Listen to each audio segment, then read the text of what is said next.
Hello guys, कैसा आपका स्वागत है यूट्यूब चैनल ओटीपी ट्रेडर में।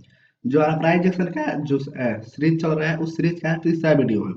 तीसरा वीडियो में आज का बात करेंगे कि प्राइस एक्शन का फायदा क्या है और नुकसान क्या है। सिंपली फायदे भी होता है, नुकसान भी होता है कुछ प्राइस एक्शन का। तो वही आज हम बात करेंगे फायदे क्या है और नुकसान क्या है। बिना किसी देरी के चलिए वीडियो शुरू किया जाए।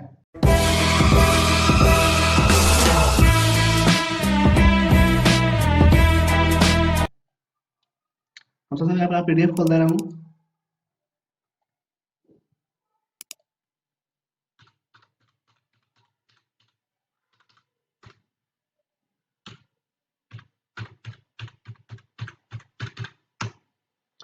देखते हैं, मेरा ये पीडीएफ खुल चुका है। पीडीएफ खुल रखा था, आपको दिखाता हूँ पिछले वीडियो में क्या क्या बात हुआ था।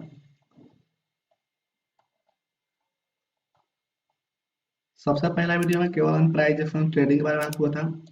उसके बाद उसका मूल सिद्धांत, किस सिद्धांत पर कार्य करता है और उसमें कौन कौन सा सिद्धांत मतलब ज्यादा इम्पोर्टेंट है। आज हम फायदे और नुकसान, यहाँ से नुकसान गलती से छूट चुका है, यहाँ नुकसान भी रहना चाहिए। प्राइस एक्शन ट्रेडिंग का फायदा और नुकसान क्या है। आखिर में किसी चीज का मान चले फायदा है, लाभ है, तो उसका हानि भी तो होगा जरूर। तो वही आज हम देखेंगे उसका फायदे और नुकसान क्या क्या है। तो चलिए वीडियो शुरू किया जाए।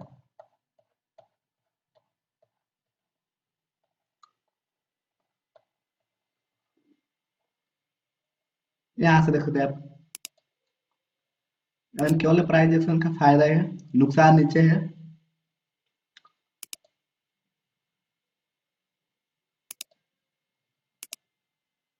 केवल फायदे और नुकसान आपको दिखा दे रहा हूँ। क्या पर नुकसान, नुकसान इसका यहीं पर है।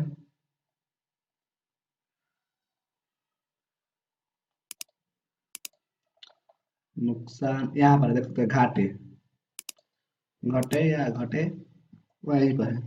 सबसे पहले हम फायदे पढ़ लेते हैं, उसके बाद नुकसान भी बढ़ा देंगे आपको भी अभी इसी क्लास में। सबसे पहले इसका फायदा है क्या, रियल टाइम ट्रेड का उपयोग। रियल टाइम में ट्रेडिंग का उपयोग होता है। आप देख सकते हैं, आप यहाँ सीधा सीधा पढ़ सकते हैं। प्राइस एक्शन रियल टाइम का मूवमेंट को दर्शाता है, क्योंकि इसमें कोई भी टेक्निकल इंडिकेटर का समावेश नहीं होता है। मतलब किसी भी टेक्निकल इंडिकेटर का इसमें उपयोग नहीं होता है और रियल टाइम में मूवमेंट को दर्शाता है। दूसरा फायदा, इसको समझने में आसान है। इसको समझने में आसान है, जैसा कि मैं पहले ही बता चुका हूँ। प्राइस देखो समझना आसान है क्योंकि इसमें सिर्फ प्राइस का डेटा का पॉइंट ही ध्यान में रखा जाता है। मैं पहले ही बता चुका हूँ, प्राइस देखो समझना आसान है क्योंकि इसमें प्राइस का केवल डेटा का पॉइंट ही ध्यान में रखा जाता है, जिससे ट्रेड को समझना आसान होता है। आपको मैं पहले ही बता चुका हूँ, अब भी बता रहा हूँ। और तीसरा फायदा क्या है, ट्रेंड ही बहुत ही आसान होता है। ट्रेड करना बहुत ही आसान होता है इसमें प्राइस एक्शन में। केवल सपोर्ट रेजिस्टेंस सीखिए, चार्ट पैटर्न सीखिए, कैंडलस्टिक सब सीखिए और प्राइस एक्शन सीख चुके हैं मान के चलिए। सपोर्ट और रेजिस्टेंस सीख गए तो मान चलिए 50% इसी तरह सीख गए इसमें प्राइस एक्शन का। ट्रेड करना बहुत ही आसान होता है। यदि आप केवल सपोर्ट रेजिस्टेंस कहाँ पर है यह जान ले तो प्राइस एक्शन को बहुत ही आसानी से समझ सकते हैं। मैंने मैंने बहुत ऐसे लोगों को देखा है यहाँ पर नीचे, जो सारे इंडिकेटर का उपयोग करते हैं, फिर वो भ्रमित हो जाते हैं कि कौन सा भाव खरीदना चाहिए और कौन सा भाव पर बेचना चाहिए। यह खास कर नए ट्रेडर में अधिक नजर आता है, क्योंकि उन्हें अपने ट्रेडिंग के सेटअप को भ्रमित के लिए करने वाला बनाए ही होते हैं। इसीलिए हमेशा ट्रेडिंग सेटअप को आप हो सके जितना आसान बनाने पर जोर दीजिए और समझते हुए कि ट्रेडिंग का महत्वपूर्ण बात को यही रही है। मतलब मैं समझाता हूँ, किसी भी इंडिकेटर का उपयोग नहीं होता है और वह इंडिकेटर का उपयोग नहीं होता है और सिर्फ भ्रमित हो जाते हैं। जो नए ट्रेड होता है बहुत सारे इंडिकेटर का उपयोग कर लेते हैं और भ्रमित हो जाते हैं। अब भ्रमित हो जाते हैं तो उनका कहाँ पर खरीदना है और कहाँ पर बेचना है यह स्पष्ट नहीं हो पाता है। खास करके नए ट्रेडर में अधिक नजर आता है। जो नए नए शेयर मार्केट में आए होते हैं या ट्रेडिंग कर रहे होते हैं, उसमें ज्यादा नजर आता है, क्योंकि उन्होंने अपने सेटअप को ऐसा ही भ्रमित करने वाला बना ही होता है। जो अपने सेटअप होता है वो भ्रमित करने वाले बना ही होते हैं। इसीलिए मैं हमेशा ट्रेडिंग सेटअप आसान बनाइए, जो समझने में आसान हो। प्राइस कहाँ पर बिहेवियर कैसा है, प्राइस का बिहेवियर कैसा है। मैं समझता हूँ मैं समझता हूँ ट्रेड सबसे महत्वपूर्ण बात है। ट्रेडिंग सबसे महत्वपूर्ण बात है। आप समझ कर काम कीजिए, प्राइस किधर मूवमेंट दे रहा है और कहाँ पर। ट्रेडिंग सबसे महत्वपूर्ण बात है, यही है। सबसे महत्वपूर्ण बात यही है कि अपना अपने जो सेटअप है, जो आप सेटअप बनाए हैं, जिस स्ट्रेटेजी पर आप काम कर रहे हो, उसको सबसे पहले आसान बनाइए, उसको पेचीदा मत कीजिए। चलिए आगे बढ़ते हैं।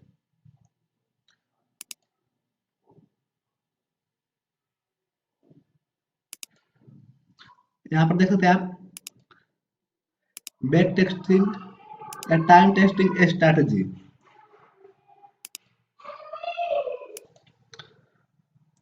स्ट्रैटेजी प्राइस एक्शन ट्रेडिंग का मूल्य सिद्धांत, जैसे ट्रेड सपोर्ट या रेजिस्टेंस पर कई सालों से इस्तेमाल में है। सपोर्ट रेजिस्टेंस कई सालों से इस्तेमाल में है, मतलब कई सालों से इसे यूज किया जा रहा है। और यह खुद में पिछले कुछ सालों से सरल सेटअप से इस्तेमाल में करता हूँ। मैं खुद इस कई सालों से इस सपोर्ट रेजिस्टेंस को कई सालों से मैं यूज करता हूँ। मैं समझता हूँ यह बहुत उपयोगी एवं फायदेमंद है।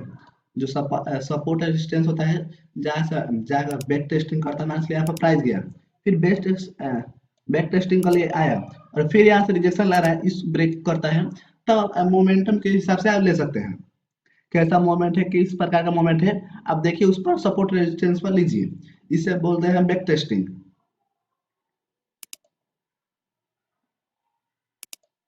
और सबसे जो फायदा इसका ये है, दिखाता हूँ। स्पष्ट एंट्री और एग्जिट लेवल। स्पष्ट एंट्री लेवल मिलता है और एग्जिट लेवल मिलता है। प्राइस एक्शन ट्रेडिंग का मुख्य आधार सपोर्ट और रेजिस्टेंस है। आपको मैं पहले ही बता चुका हूँ, सपोर्ट और रेजिस्टेंस सीख लिया आप, हमारे साथ 50% प्राइस एक्शन सीख लिए।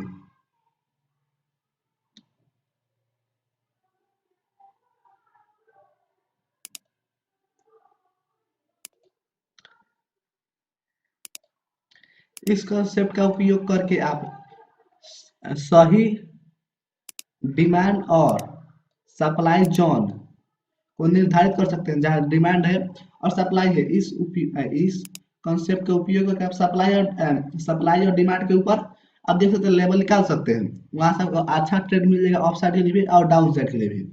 और उसके आधार पर ही आप ट्रेंड के लिए एंट्री और एग्जिट लेवल को निर्धारित भी कर सकते हैं।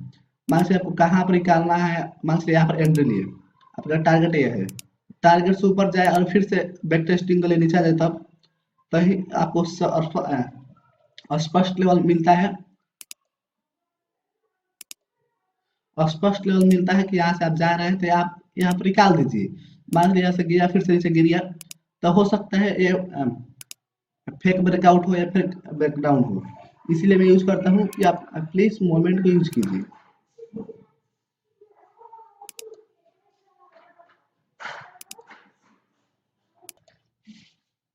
आइए जानते हैं इसका नुकसान क्या क्या है, प्राइस ट्रेडिंग का नुकसान क्या क्या है। सबसे पहला नुकसान है आम धाराओं के विपरीत। आम धाराओं के विपरीत मैं समझाता हूँ किस तरह से आम धाराओं के विपरीत होता है। आइए और आगे चलते हैं, पढ़ते हैं, उसके बाद आपको समझाता है। प्राइस एक्शन ट्रेडिंग के अक्सर अलग अलग टाइम फ्रेम पर अलग अलग संकेत देता है। मतलब आप 5 मिनट टाइम फ्रेम कीजिए तो कुछ और संकेत देगा, 50 कीजिए तो कुछ और देगा, जिसमें नए ट्रेडर के लिए वह भ्रम पैदा करता है। मान चलिए हम वही बताए थे, मान चलिए 5 मिनट रेजिस्टेंस आ रहा है और 50 सपोर्ट आ रहा है, तो भ्रमित पैदा करता है।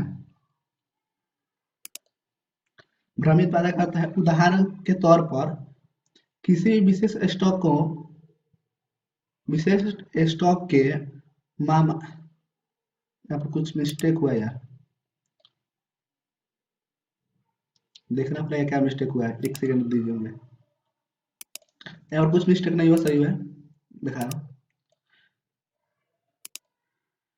किसी विशेष स्टॉक के मामले में यदि किसी विभिन्न टाइम फ्रेम, मैं पहले बता दूं 5 मिनट 50 मिनट आप एक 1 आवर की भी यूज कर सकते हैं, टाइम फ्रेम के लिए एनालिसिस किया जाता है तो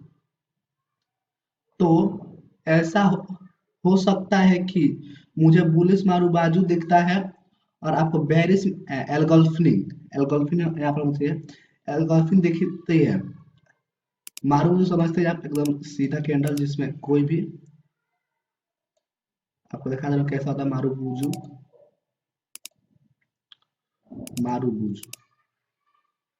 यहाँ पर कोई भी इसका जो होता है डंटी नहीं हो, इसका कोई भी विक्स नहीं हो, उसे मारूबुजू बोलते हैं। ऐसा कैंडल हो या विक्स ना के बराबर हो, उसको मारूबुजू बोलते हैं। और बुलिश एल्गोल्फिनी देख सकते हैं, अथवा किसी भी ट्रेंड लाइन सपोर्ट नजर आता है तो मुझे हॉरिजॉन्टल सपोर्ट लाइन नजर आता है। इसीलिए इस मामले में बहुत ही सावधानी से ट्रेड लेना चाहिए। आपको मैं पहले बताया था, आम धाराओं के विपरीत होती है। मान लीजिए मैं 5 मिनट टाइम फ्रेम यूज कर रहा हूँ, आप 50 मिनट यूज कर रहे हैं, तो मान लीजिए मुझे ब्लू एल्गोल्फिन दिखाई दे रहा है, आपको मारूबुजू दिखाई दे रहा है, तो इसके लिए आप बहुत ही सोच समझ के ट्रेड लीजिए। उसके हिसाब से अपने अपने सेटअप के हिसाब से ट्रेड लीजिए। आप जैसा आपका सेटअप बन रहा है वैसा आप ट्रेड लीजिए। और दूसरा है झूठे संकेत प्राप्त करना। ठीक है, हाँ, झूठे संकेत को प्राप्त होते हैं। इसमें झूठे संकेत भी प्राप्त होते हैं, जैसा कि प्राइस एक्शन हमेशा सही संकेत मिले मिले या जरूरी नहीं है। वास्तव में ऐसा भी हो सकता है कि ट्रेड में 100% कोई भी सक्सेसफुल ट्रेड नहीं, ये नहीं पढ़िएगा, इतना मत पढ़िएगा, ये मैं एडवांस से लिख दिया हूँ। आपको प्रत्येक ट्रेड में कमाई हो यह संभव कभी नहीं है। जो आपको 100% मान लीजिए मैं 10 ट्रेड लेता हूँ, तो 10 में टारगेट हिट हो जाएगा, कभी संभव है? कभी संभव नहीं है। इसीलिए एक दो में स्टॉप लॉस भी हिट होता है, टारगेट भी हिट होता है। इसे झूठे सिग्नल भी हो सकते हैं, मतलब वही बोले हम, जो सिग्नल होता है वो झूठे सिग्नल भी हो सकते हैं, और आपको उनके लिए तैयार रहना चाहिए। अपने एसएल को हमेशा अपने एसएल को एसएल एकदम हमेशा अपने टाइट रखिए, और टारगेट हमेशा टाइट रखिए। मान लीजिए मैं किसी स्टॉक को 100 रुपये पर खरीदना हो, मान लीजिए मैं टारगेट रखता हूँ 120, जो मेरा एसएल होगा वो 90 रुपीज हो जाएगा। 1:2 का मेरा टारगेट हो गया, 1:2 का मेरा टारगेट हो गया।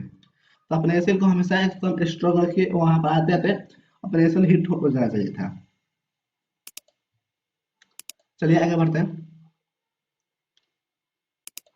बहुत ही कम ट्रेड का अवसर, मतलब प्राइस आप कर रहे हैं, तो मान लीजिए आप ऑप्शन एंड फ्यूचर में कर रहे हैं, निफ्टी या बैंक निफ्टी में, तो मुश्किल से दिन भर में 2 से 3 ट्रेड मिल सकता है।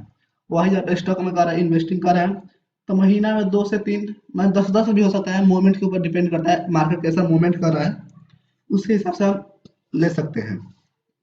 आपको देखा जा रहा है, के बीच में जा रहा हूँ, आपको अन्य इंडिकेटर के तुलना में प्राइस एक्शन में के आधार पर बहुत ही कम ट्रेड का अवसर मिलते हैं। इसीलिए आपको यह सुनिश्चित करना होगा कि ट्रेडिंग में मही मही यहाँ पर कुछ तो गलत है। अक्सर मिलने पर वह मिलने तक राय रखते हैं। कुछ मिस्टेक हुआ यार, रुकिए, यहाँ पर इसका मैं बोला था यहाँ पर कुछ मिस्टेक है, वो मैं हार्ड कॉपी से पढ़कर सुना दे रहा हूँ आपको। आप क्या क्या लिखा हुआ आप सुन सकते हैं। आपको अन्य इंडिकेटर की तुलना में प्राइस ट्रेडिंग के आधार पर बहुत ही कम ट्रेड का अवसर मिलता है। इसीलिए आपको सुनिश्चित करना होगा कि आप ट्रेडिंग का सही अवसर मिलने तक राह देखेंगे और फिर उस पर अमन रहेंगे, मतलब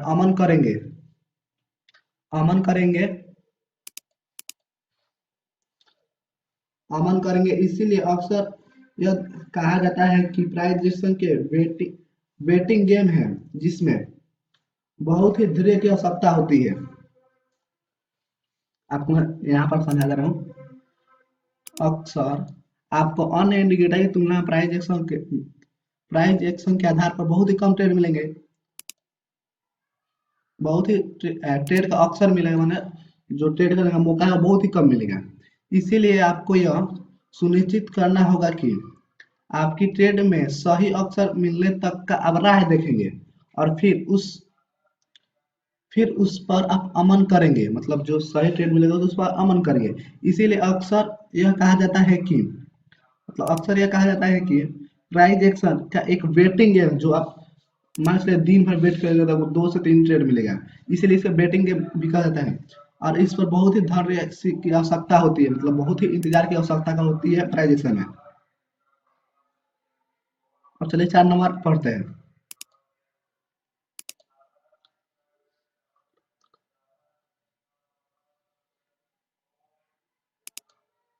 सिग्नल प्राप्त करना करना बहुत ही मुश्किल होता है। सिग्नल प्राप्त करना ही बहुत ही मुश्किल होता है।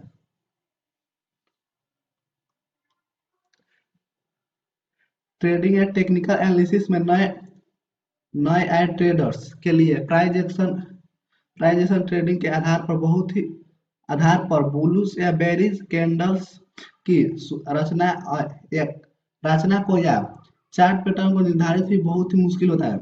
मतलब जो नए लोग होते हैं, बुलिश या बेरिश कैंडल्स की रचना या चार्ट पैटर्न पर निर्धारित करना बहुत ही मुश्किल होता है। मतलब उन लोगों को समझ में नहीं आता कौन सी कैंडल कहाँ पर बन रहे हैं। मान फिर मारूबूजी बन गया या डोजी बन गया तो किससे समझ लेंगे। उनको समझ ही नहीं आएगा कि क्या बन रहा है, क्या हो रहा है। चलिए यहाँ पर समाप्त होता है यहीं पर। और भी कुछ आगे आपको मैं पढ़ दे रहा हूँ।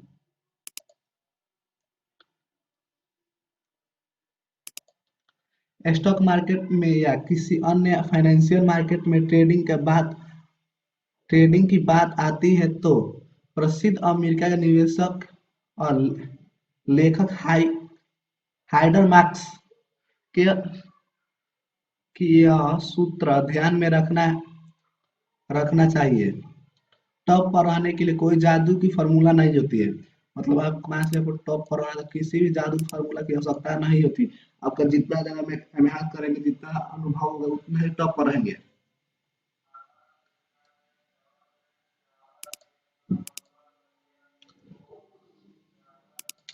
अंत में यह अंत में यह आपको तय करना है कि कौन सा सिस्टम आपके लिए सर्वश्रेष्ठ है और उसके आधार पर आपके लिए कौन सी ट्रेडिंग स्टाइल या स्ट्रेटेजी अनुकूल है। कौन सा सिस्टम आपके लिए श्रेष्ठ और कौन सा स्ट्रेटेजी या स्टाइल आपके लिए सर्वश्रेष्ठ है।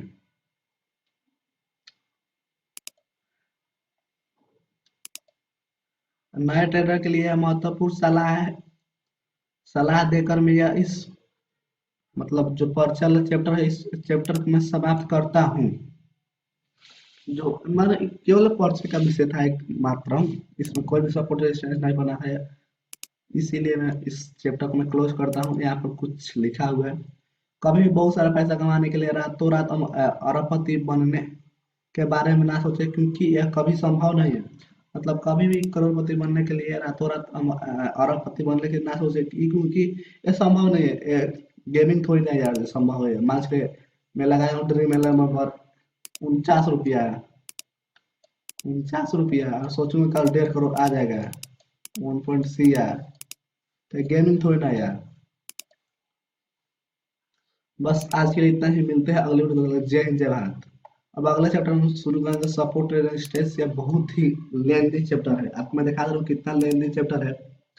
आप कहेंगे तो इसको मैं 2 भागों में पढ़ाऊंगा। यहाँ से आप देखते हैं 13 पीडीएफ, आप देख सकते हैं यहाँ पर 13 पीडीएफ ओपन हुआ है। पेज नंबर 13 है। आपको दिखा दूंगा मैं कहाँ तक है सपोर्ट रेजिस्टेंस केवल।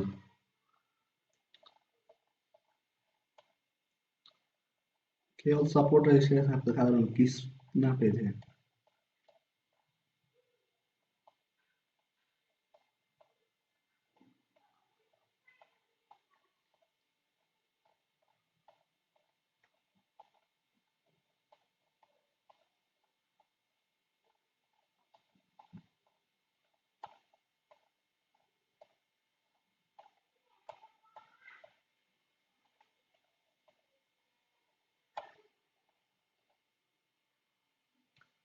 जैसे यहाँ पर खत्म हुआ है, 13 पर शुरू हुआ था, 28 पर खत्म हुआ है। 13 दूना 26, 13 15 पेज है। मैं काम करूँगा, एक दिन 7.5 पेज पढ़ा दूंगा और एक दिन 7.5 पेज पढ़ा दूंगा। 2 भागों में पढ़ा दूंगा क्योंकि एकदम डिटेल्स में डिस्कशन हो जाएगा। बस आज के लिए इतना ही, मिलते हैं हम लोग। जय हिंद, जय भारत, वंदे मातरम।